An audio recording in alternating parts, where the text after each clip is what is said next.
6 miles. That was how far Shulon Ding had walked since the merchant Otis Pemberton stood in front of half of Dry Creek and told her the wedding was off. And every one of those miles had been on foot, in the flat, white heat of a Wyoming summer, with nothing to her name but the clothes on her back and a hunger she had stopped trying to ignore around mile 3.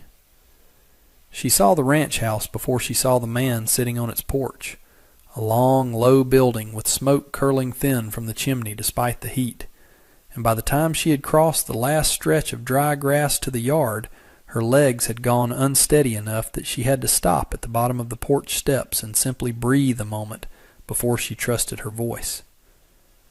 The rancher, watching her from his chair, did not rise, did not reach for the rifle propped within easy reach of his hand, only studied her with the plain, unhurried attention of a man deciding what kind of trouble had walked onto his land. "Help you with something?" "I can cook." It was not what she had planned to say, but hunger and exhaustion had worn away everything but the plainest truth in her. "I have not eaten today, and I have nowhere in Dry Creek that will have me back. If I can feed you, sir, let me stay." He looked at her a long moment before he spoke, the kind of look that took its time rather than rushing to a judgment, and something in the careful weighing of it told her this was not a man who had decided anything about her yet, which was more than Dry Creek had managed in the 3 days since Otis Pemberton called off the wedding in front of the whole town. "Caleb Marsh," he said finally, standing, "you'd best come in before you fall down out here. Kitchen's through the back. I've got flour, salt pork, and not much notion what to do with either past burning it." She followed him inside on legs that trembled with relief as much as hunger, and it was there, in a kitchen that had clearly not seen a woman's steady hand in some time, that Shulon Ding began the work that would, in the months to come, remake more than a single meal. The kitchen told its own story before she ever touched a pot. Dust lay thick on shelves that had once held a woman's careful arrangement of jars and tins, the arrangement long since scattered by a bachelor's indifferent hand, and the stove itself had gone cold-cornered and neglected in a way that spoke of a man who cooked only enough to keep from starving, and no more than that. She found flour gone slightly stale in its tin, salt pork hanging from a hook by the window, and enough scattered supplies to piece together a meal, though it took her longer than she would have liked to locate a working knife sharp enough to trust with the pork. She told him the plain shape of it while she worked, because he did not press her for it, and yet seemed to be waiting anyway, in the patient way of a man who understood that some things came out easier when a person's hands were busy with something else. "My family arranged the match through a broker in San Francisco. Otis Pemberton sent for a bride the way another man sends for seed corn, expecting a wife who would keep his store accounts and never once question how he kept them." She turned the salt pork in the pan, the fat popping soft against the heat. "3 days after I arrived, he discovered the dowry my family sent was smaller than the broker had promised him. He announced in front of half the town that he had been cheated and that I was no wife of his, and he put my trunk out on the boardwalk before I had finished unpacking it." Man ought to be ashamed, doing a woman that way in front of a whole town. Shame requires a man to believe he has done something wrong. Otis Pemberton believes only that he was cheated of money he was owed, and that whatever he does in response is simply fair accounting. She set the pan aside, the smell of it filling the small kitchen for the first time in what looked like months. "I do not expect you to fix that, Mr. Marsh. I only asked for a meal and a roof, until I decide where 6 miles in the wrong direction ought to take me next." "You can decide that with a full stomach, same as an empty one. No sense deciding anything important on 3 days and nothing." He said it plainly, without making more of the kindness than the words themselves carried, and Shulon understood, watching him eat the first honest meal she suspected he had had in a long while, that this was a man who measured his words the same careful way he seemed to measure everything else. The days that followed took on their own rhythm, the kind that grows between two people who have decided, without much discussion, that an arrangement suits them both. Shulon cooked, mended, and turned the neglected kitchen garden back into something worth tending, while Caleb Marsh worked his herd and said little, though she noticed he had taken to lingering at supper longer than the meal itself required, and to finding small excuses to pass through the kitchen at hours when no excuse was strictly needed. She learned the shape of the ranch in those first 2 weeks the way she had once learned the shape of her family's household back in San Francisco, by paying close attention rather than by being told. Caleb ran perhaps 300 head on grazing land that stretched further than she could see from the porch, kept 2 hired hands who came through for meals but slept in a bunkhouse a good distance from the main house, and carried himself with the particular quiet of a man who had learned to manage a large operation mostly alone, out of necessity rather than preference. The garden, once she had cleared 3 summers of neglect from it, gave up tomatoes and beans faster than she could put up preserves for the coming winter, and by the 2nd week she had the kitchen running with the same steady order she had once kept for a household considerably less kind to her than this one. It was on her 2nd Sunday at the ranch that Dry Creek made its opinion of the arrangement known. Caleb had ridden into town for supplies and brought her along, over her own hesitation, insisting plainly that a woman ought not have to hide in a kitchen simply because a town had decided to be small about her presence in it. The general store fell into the particular silence that Shulon had come to recognize as the sound of a room deciding, all at once, what it thought of her. The store's owner, a narrow man named Silas Renfro, addressed his first words not to her, but past her, to Caleb, as though she were furniture that had wandered in on its own. "Didn't expect you'd take in Pemberton's leavings, Marsh." "She's not anybody's leavings, Renfro. She's keeping my house, and doing it a sight better than I ever managed alone."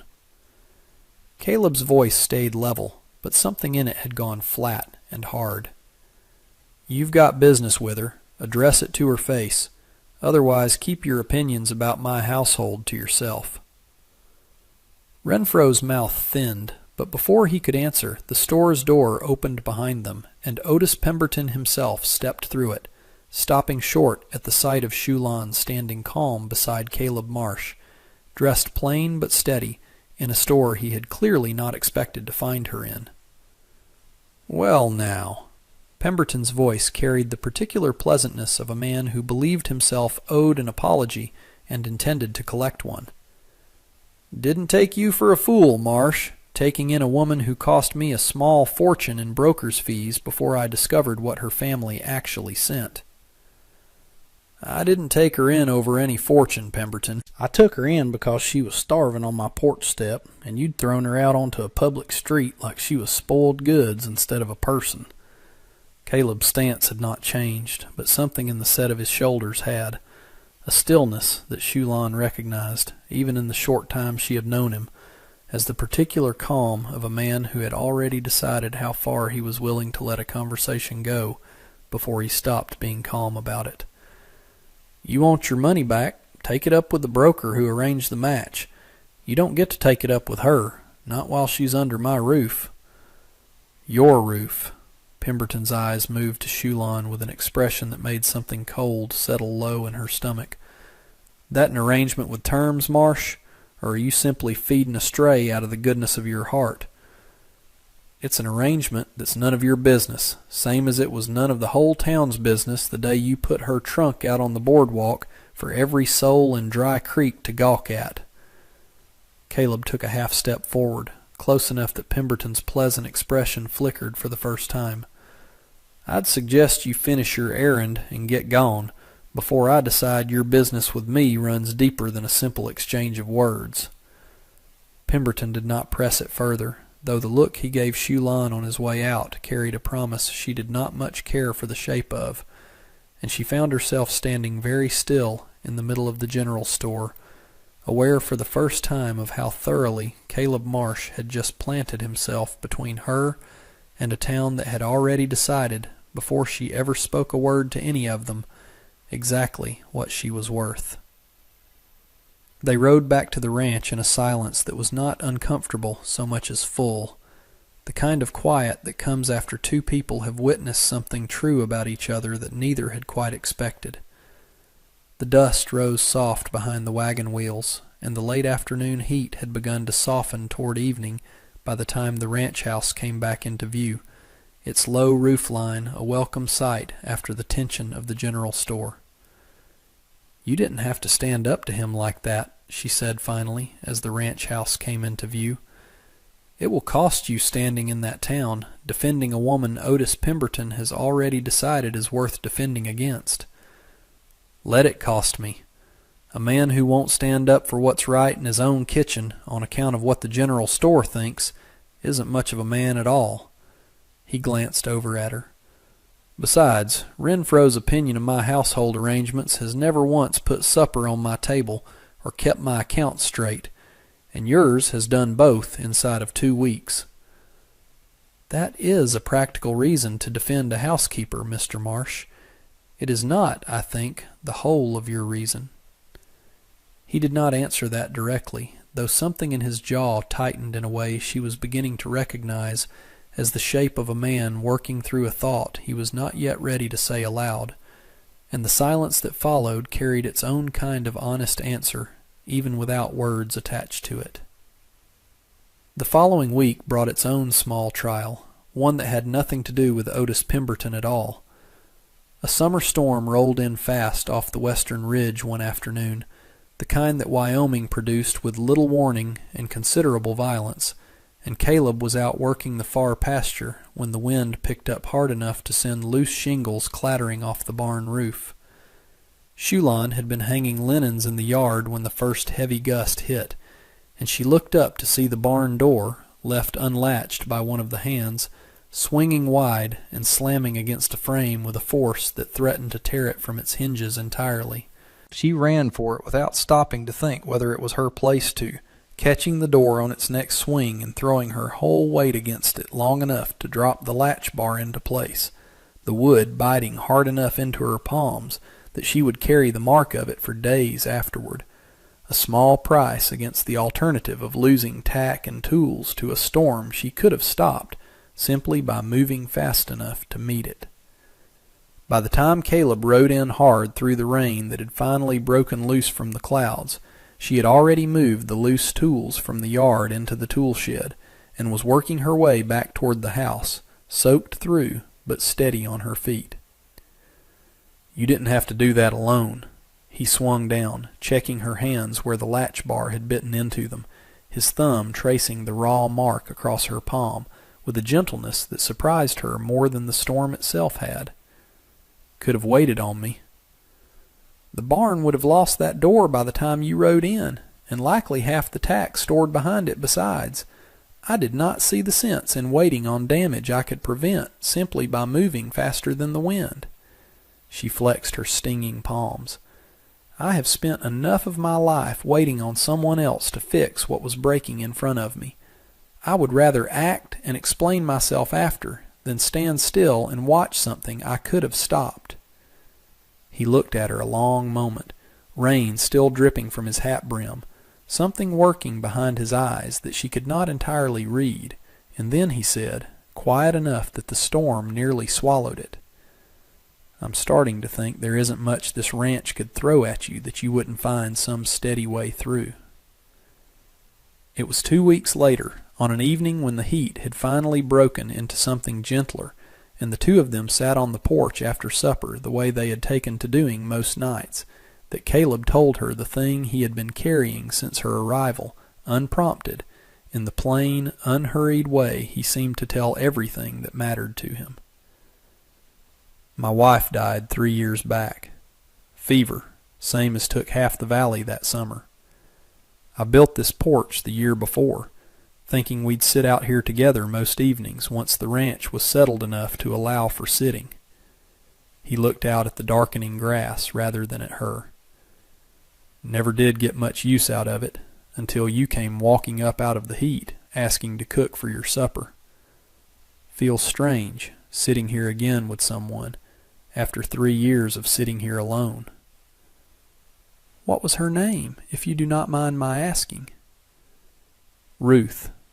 He said it plainly, the way a man says a name he has kept careful and private for a long while, not yet ready to let it wear soft from too much handling by other tongues.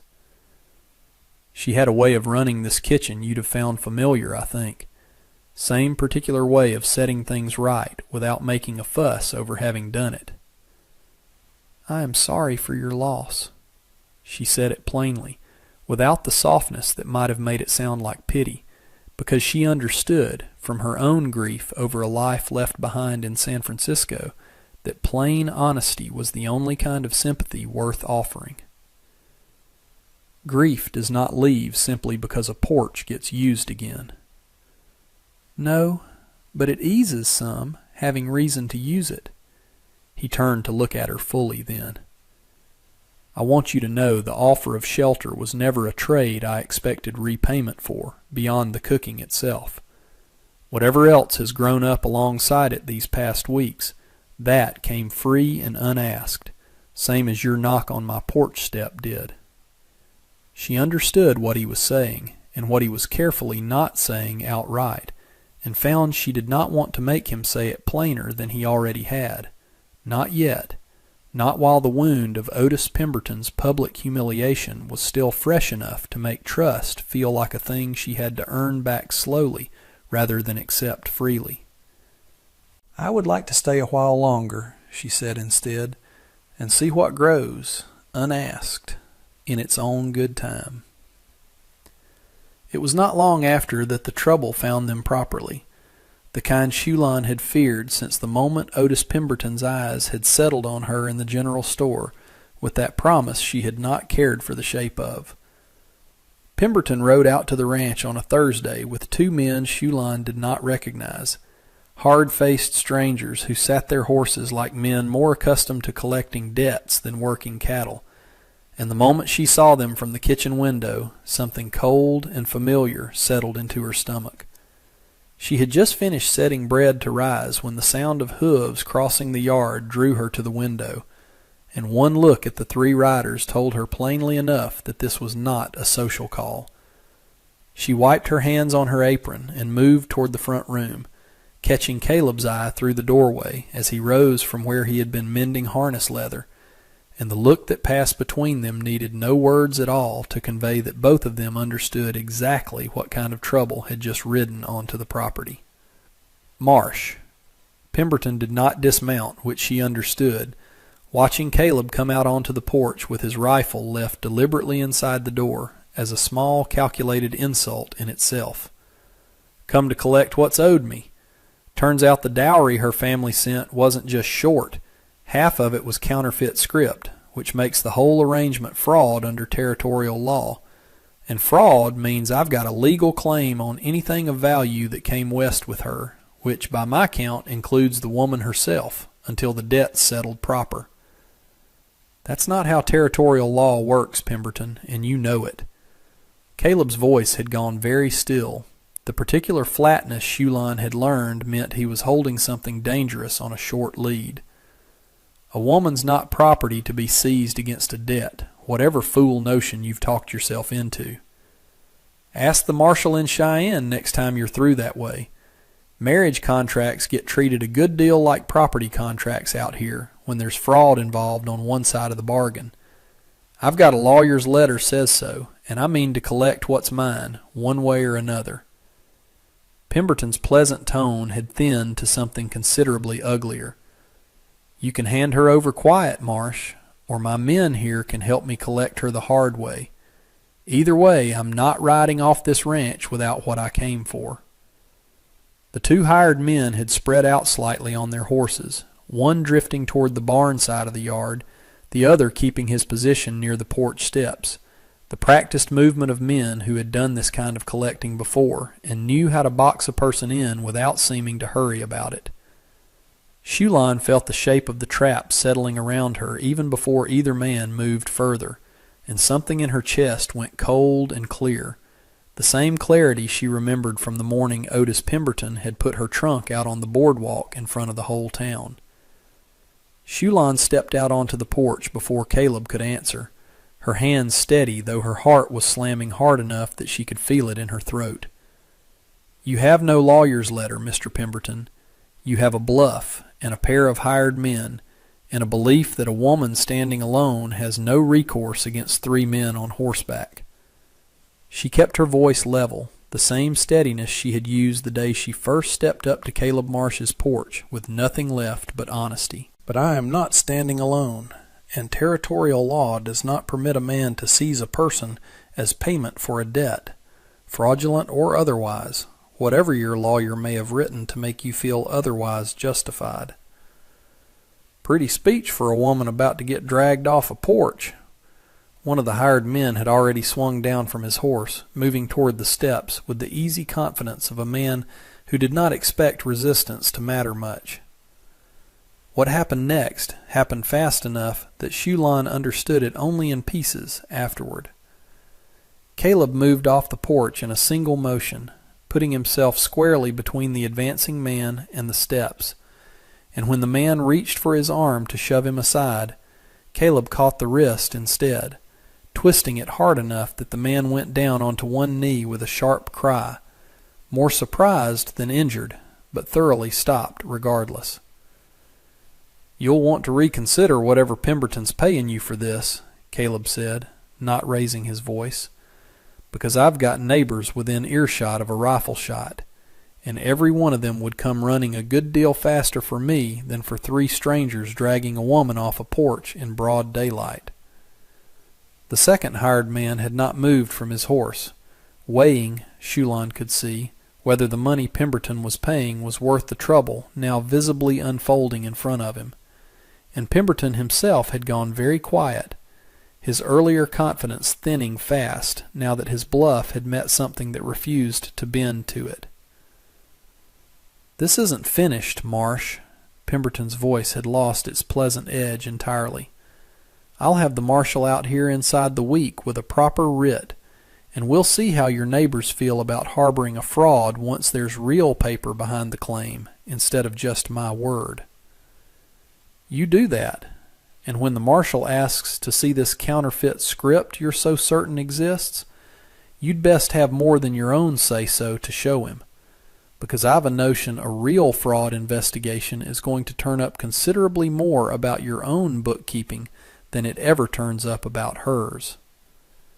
Caleb released the kneeling man's wrist, stepping back onto the porch beside Shulon.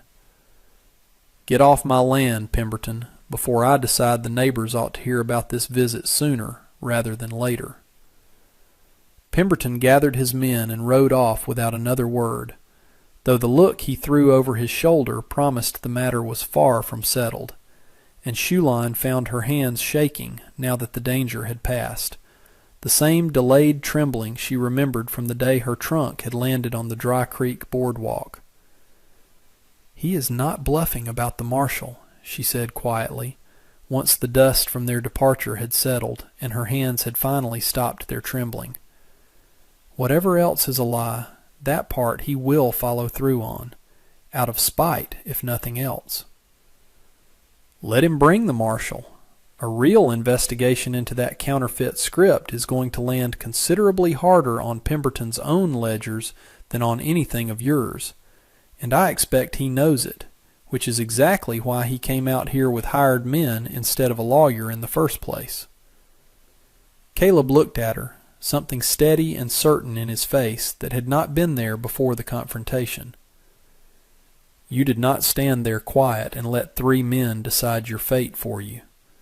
Whatever else this territory thinks it knows about what a woman ought to do in a moment like that, you proved every one of them wrong." "I have spent my whole life being told what a woman in my position ought to do quietly. I decided some while back that quietly was not going to be the whole of my answer any more." She met his eyes, steady despite the fading tremor still working through her hands. "Thank you, Caleb, for not asking me to be quiet just now, when quiet would have been the easier road for you to walk." "Never once occurred to me to ask it." The words came out plain, the same plain honesty he had offered her from the very first evening on his porch, unadorned by anything softer or more practiced, and something in the way he said it settled a question in her that she had been carrying since the day Otis Pemberton first spoke her worth aloud in front of a whole town, and found it, at last, answered otherwise. The marshal did ride out from Cheyenne inside the week, same as Pemberton had promised, but the investigation that followed turned exactly the direction Caleb had predicted it would. A careful review of Pemberton's own store ledgers, prompted by the marshal's inquiry into the supposed counterfeit dowry, turned up considerably more troubling discrepancies in Pemberton's dealings with the very broker who had arranged Shulan's match. Discrepancies that suggested Pemberton had been shorting the broker's fees for more than a year running, using brides sent west as a convenient excuse to explain away money that had gone missing from his own accounts long before Shulan Dang ever arrived in Dry Creek. The marshal himself was a weathered, unhurried man named Cyrus Whitlow, who spent 2 full days going through Pemberton's ledgers line by line at the store counter, asking Shulan directly about the dowry arrangement rather than accepting Pemberton's account of it second hand, and writing down her answers with the same careful attention he gave to the numbers themselves. She answered plainly, laying out the broker's original letter and the sum her family had actually sent, and by the second day it had become clear to anyone watching that the numbers Pemberton claimed did not square with any honest reading of the paper trail. 3 months passed, and the matter of Otis Pemberton settled itself the way most matters built on bluff and bad bookkeeping eventually do, under the plain weight of an honest examination. The territorial marshal's inquiry expanded into Pemberton's broader dealings, and by early autumn the store had changed hands entirely, sold off to settle debts that had nothing at all to do with any counterfeit dowry, and everything to do with years of Pemberton's own quiet theft finally catching up to him. Silas Renfro, who had once addressed his words past Shulan as though she were furniture, took over the running of the general store himself once Pemberton's affairs were settled, and whatever his private opinions remained, he had learned enough from watching a marshal's investigation unravel a man's whole reputation to keep those opinions considerably more guarded than before.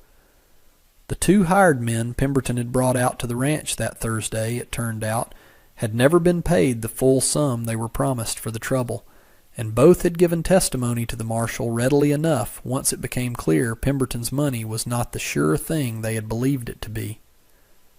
The Marsh Ranch, meanwhile, bore the plainest proof of a different kind of change.